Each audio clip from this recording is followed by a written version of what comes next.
Good morning. I'd like to begin today's meeting by acknowledging the traditional custodians of the land on which we are gathered and pay my respects to elders past, present and emerging. Welcome to the City Infrastructure Committee meeting of 19 January 2022. I declare the meeting open at 10:03 a.m. and please put your seatbelts on. It's going to be a bumpy ride. I'd like to advise attendees in the room that this meeting is being webcasted and audio recorded, and I remind attendees to practice social distancing and take the necessary safety precautions. We do have a leave of absence. This morning we have our Deputy Mayor on Teams, so he's via Teams. He's not a leave of absence, but he is working remotely as a close contact. And Councillor Bannon is now a leave of absence due to being a close contact that was reported right before committees this morning. Can I please have a mover that Councillor Bannon's absence be approved? That's Councillor Stemp and Councillor Murphy. Does anyone have any discussions on the leave of absence? There being no other leave of absences either, so or raise your hands if you approve it. Thank you very much. It's carried unanimously.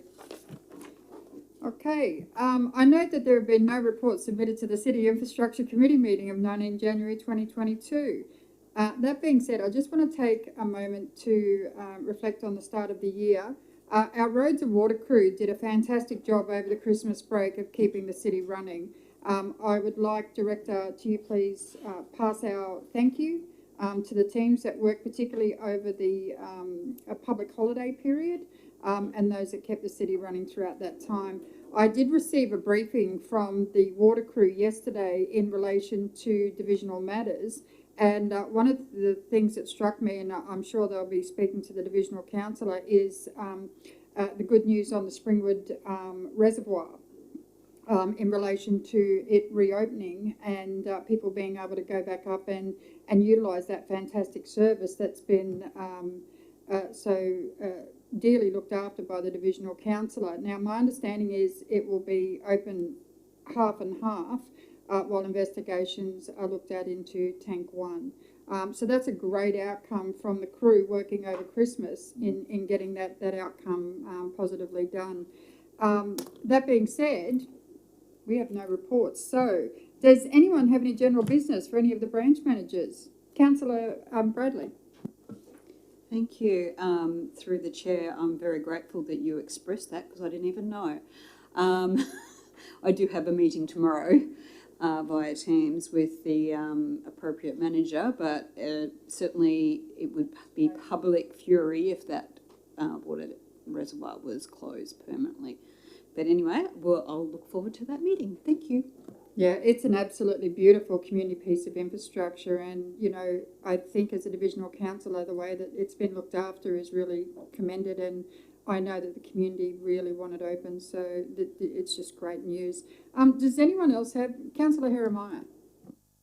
Thank you, Madam Chair. My question is for the Director. A number of weeks ago, I've sent an email to the Director asking for a formal memorandum explaining the context, reasoning and future plans for Doug White Drive in Park Ridge. Now, Doug White Drive is a road that was constructed a number of months ago, and in the Park Ridge community, it looks like a road, but what it really is a big white elephant for poor government communication.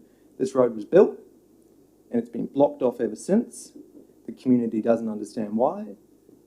In my personal opinion, government hasn't provided good communication to the community as to why this road was built, as to why it's been blocked off, and as to when it will be accessible for the community to use. So I've met with different council officers, and I understand it's a complex area, and I do understand council is a complex organisation, but to resolve that complexity, I've asked for one formal document explaining the ins and outs of Doug White Drive, so there's a single source of truth that we can all read and all understand.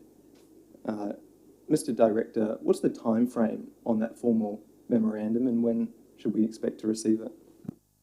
Director. Thank you, Madam Chair. Councillor Jeremiah, thank you for the question. It is a matter which is being worked on by a couple of our branches at the moment to actually compile that information for you. In the interim, to to provide, I guess, some background around that, it is a road connection which is within the overall planning scheme for the Parkridge area and has a connection through to Green Road in its ultimate planning. At this point in time, there are some land matters attached to the balance of the road to at least connect it to Cantenna Street, which we're working through with the state, and it is in their court at this point in time. But certainly I take on board your position that providing some advice to the community around the infrastructure which has been built, and I guess the commitment that is with council at the moment to build the remainder of that connection as soon as we're able to do so, would be an appropriate thing to do. Yep. Thank you. Thanks very much. Does anyone else have any questions for the Director? Mr. Director, do you have any information for us? Thank you, Madam Chair.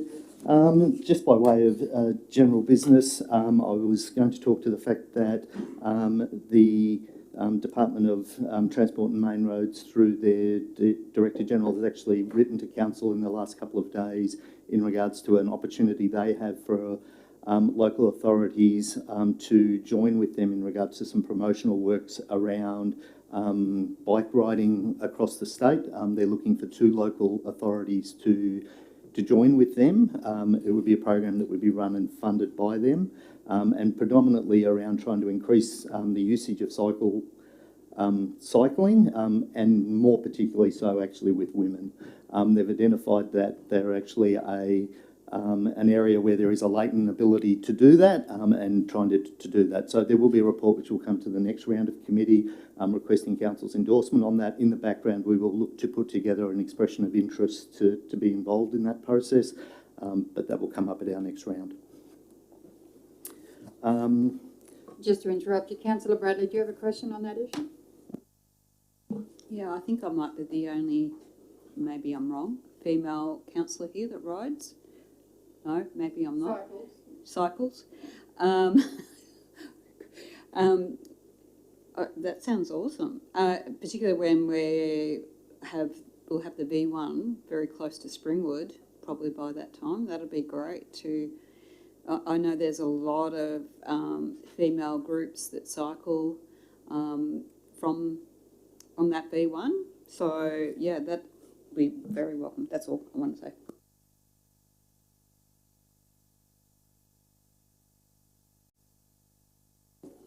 Okay, do you have anything else for us, Director, at all? Nothing? No, I'm fine. Thank you. Okay, there being no further questions, I'd like to acknowledge that due to social distancing restrictions, not all managers and staff could be here today. That completes our agenda for today, and I declare the City Infrastructure Committee meeting of 19 January 2022 concluded at 10:11 a.m. Thank you very much for your time, everybody.